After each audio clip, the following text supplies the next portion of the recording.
like John Kerry has trashed and shown great disrespect to, in fact, pushing forward dangerous policies like the one we're about to discuss with Adam Kredo. He's a senior writer at the Washington Free Beacon, and we're going to be talking about Israel and John Kerry, through Barack Obama, pressuring Israel to release terrorists. Adam, this is an amazing story. Thanks for joining us today.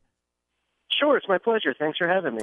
All right. Why would we even consider setting terrorists free or pressuring another nation to do so? I mean, that's long been contrary to the policy of Israel in particular. Yeah, contrary to the policy of Israel, but also the United States, we certainly would not be releasing terrorists. I'm actually at Fort Meade right now watching the Gitmo trials, the hearings for the 9/11 terrorists. So we're certainly not just letting these people go. We're trying them. But meanwhile, John Kerry has pushed and successfully gotten Israel to agree to release 104 Palestinian prisoners. These are murderers, these are killers, these are masterminds of terrorist attacks that have killed Israeli civilians and even U.S. personnel as well. And the first round of these terrorists were released midweek last week, and it included about 26 people, including one guy who murdered a Holocaust survivor. You know, it's almost unbelievable to consider this, but this is going on before us. What is the objective of John Kerry and Barack Obama in pressuring Israel to release such horrendous convicted murderers and others?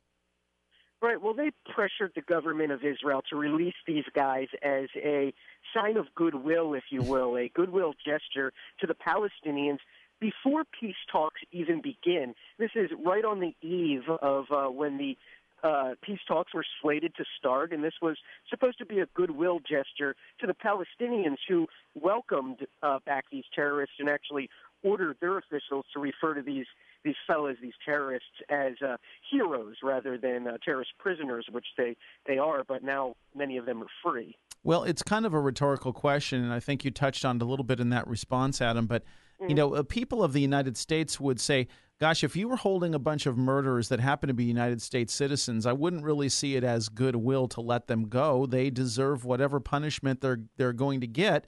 And yet the idea on the other side here is that, hey, it's great to let murderers go.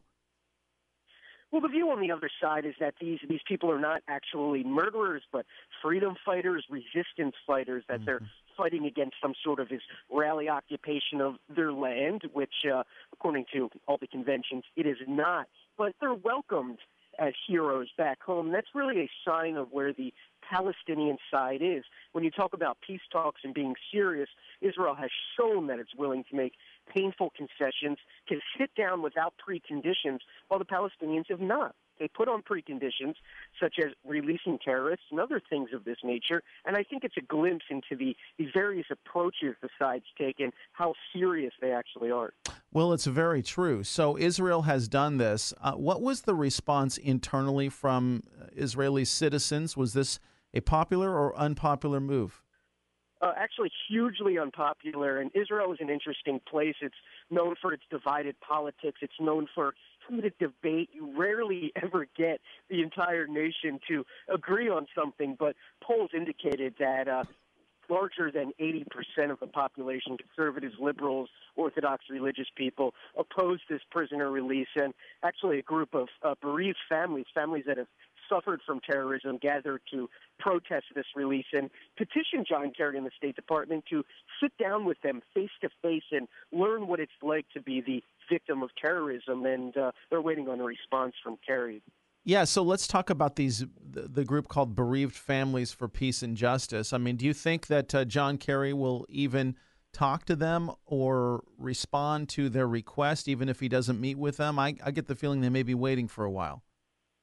Yeah, I think they may be. A State Department spokesperson, Marie Harf, said that Kerry's considering it and has received a letter and looking at it. But I think what's really happening on the side of the families is that they'd wish the U.S. government, that somebody at the State Department would have consulted with them beforehand to get a view from the Israeli side of what it's like to see somebody who murdered your child, your brother, your sister, released from prison and welcomed home with open arms and held as a hero. To them, this is something that's untenable, and they they can't understand why the United States would pressure its closest ally to do such a thing. Adam Kredo is our guest. He's online at freebeacon.com. We're talking about Israel being pressured now by the United States to release terrorists, and it's a horrible story to contemplate. What if Israel had said no? Yeah, that's a good question. It's very likely peace talks would have again collapsed before they even started. I mean, at a certain point, what does Israel have to do? How far does it have to bend over backwards to accommodate the Palestinians just to get them to the bargaining table? This was an issue when we tried to have peace talks in the first Obama presidency. They failed because of preconditions from the Palestinians. And at a certain point, the Israeli people want peace. They want to resolve the conflict. They're serious about it. And the Netanyahu government said it's painful, but it has to be done. And that's pretty much all they can say. You know, it's interesting, Adam, because we know that the Israeli people want peace. It is a peaceful nation. They just want to be left alone. And yet the people who are pursuing them, the Palestinians and all of the people who are behind them, they don't want peace with Israel. They want to take Israel and push it out into the ocean and basically obliterate it one way or another. So how long is Israel going to buy into this whole thing that their enemies would like to have peace with them?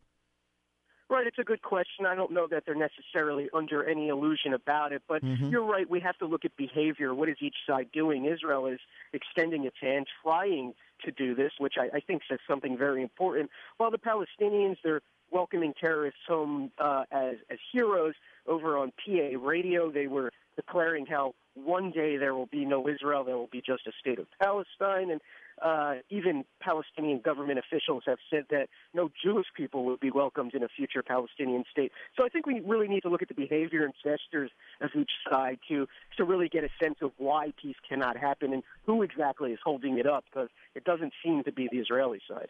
Adam Kredo is our guest for a couple more minutes here on the Schilling Show. Let's go to the phones and say hello to Greg. And Greg, you're on with Adam Kredo. Go right ahead. Hey, Adam, how are you? I'd like to ask you or make a broader comment. It seems like in the Middle East that our president and our current administration is on the side and aligning with the Islamists, the Muslim Brotherhood, and all the Islamist movements, and he is not protecting Israel.